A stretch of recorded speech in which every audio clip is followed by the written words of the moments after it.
You've spoken often about integrating African countries more deeply into the global economy, and you've advocated for the African Union to lead the continent's development through really greater global integration. Given how entrenched global power structures are, how does that become a reality? How does that go from vision to reality? So, great question, and I will predict absolutely that the next decades will be very positive decades for Africa. Really? I'm very optimistic, actually, because I think the new technologies will allow for a lot of leapfrogging, a lot of economic development. I think Africa countries have a lot of work to do to make that happen, but I think they're going to do. What kind of work needs to happen? The main thing, absolutely get every kid in school. Get them a digital device, get them good online materials for education, train the young people of Africa. This is number 1, 2, 3, 4, and 5 of economic development. And it raises some issues because very poor countries don't have the means at hand to get all their kids in school. Yeah. And so they literally cannot fund that by themselves. So I'm trying to work on financing models, ways that they can do it. Basic idea, quite simple. Borrow today, but on very long-term, low interest. Oh, that makes me nervous, Jeff. No, but I'm going to tell you why. Because the next generation is going to be a lot richer if they get that education. The returns to education are extremely high. They're about 20% rate of return of putting a kid from, say, kindergarten up through if you do tertiary, if you do 2-year or 4-year post-high school, you get about a 20% compound return. If you borrow at 2 or 3% real interest rates, and you do that for 40 years, where's the money come from to repay the loan? A wealthy economy. That sounds great, and I love the model. I think what I'm concerned with is that history demonstrates a different kind of outcome. I think about countries like China, for example, that have invested billions into African infrastructure, ostensibly to produce growth and development in the country. It seems like it's working.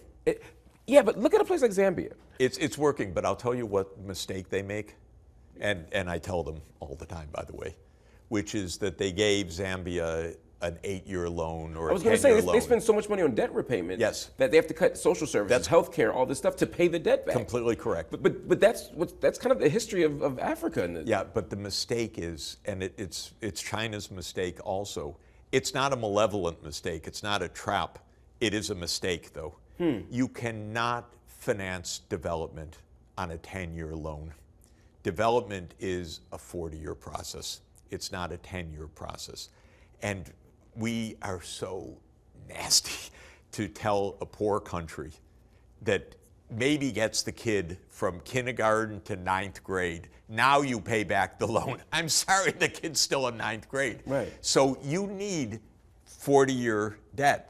And what I'm saying to the Chinese government officials who listen to me and at least hear my arguments is just extend these loans at low interest, but make this not due today. That's crazy. Make it due 25, 30 years from now. Are they willing to do that? I mean, I could see why these superpowers don't want to do that, but it's in their interest to get faster returns. I think that they are willing to do that, actually. Okay. So that is my idea. The other idea, which I don't like, which is the IMF's idea, I'm sorry to say, is, well, Mr. Finance Minister, it would just be great for all those kids to be in school, but you don't have the money. And I know you'd love a little electricity, but so sorry, there's no money there. So that, to my mind, is the real poverty trap, which is you don't finance the absolute core investment. But coming back to Africa's prospects, when I do the arithmetic on my spreadsheets, I find that Africa can grow 7% to 10% per year for the next 40 years. In 1980, with its 1.4 billion people, China took off. India, with its 1.4 billion people, now 1.5, it started about 20 years after China in rapid growth, around 2000. I want Africa to start now It's also got 1.5 billion people. It's the same size, actually. Right. But the additional challenge of being multiple countries as opposed to singular nations. Well, in 1885, in that very polite Congress of Berlin, the European countries, with no Africans present, took the map and divided up among themselves and colonized the whole damn continent and left it, in the end, as 55 separate countries on one continent where there's one China and there's one India. Right. That makes governance hard. And so my point about governance in Africa is be a union, really. Have an Africa continental free trade area. When you plan your infrastructure, don't plan it 55 times. Get that rail to connect across Africa. Get the highways to connect. Get the fiber to connect. Think of it as one country, basically. Think of it truly as a union. Africa stands at a crossroads, not of pity, but of possibility. The message is simple. The future belongs to a united, educated, and self-determined continent. The time for small steps and scattered efforts is over. Africa must think as one, act as one, and rise as one. Africa cannot thrive as 55 divided pieces. The current map, carved up in 1885 without African consent, remains one of the greatest obstacles to progress. The path forward is clear. Think and operate as a single continental bloc.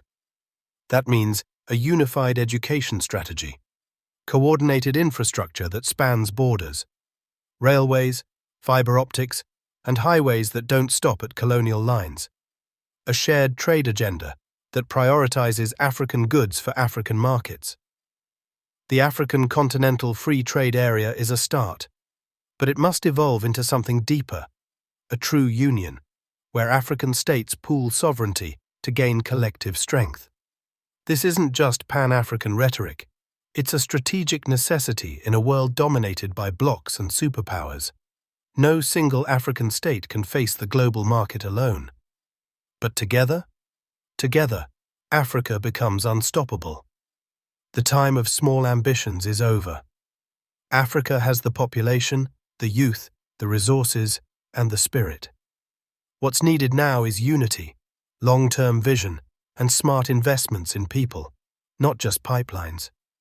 For too long, Africa has been told to wait, to borrow on impossible terms, to remain divided. But those days must end. The new era demands bold leadership, one that sees past colonial borders, ignores foreign distractions, and centers the African child with a book, a device, and a dream. The world's next miracle isn't in Europe. It's not in America. It's in a united Africa, ready to rise together.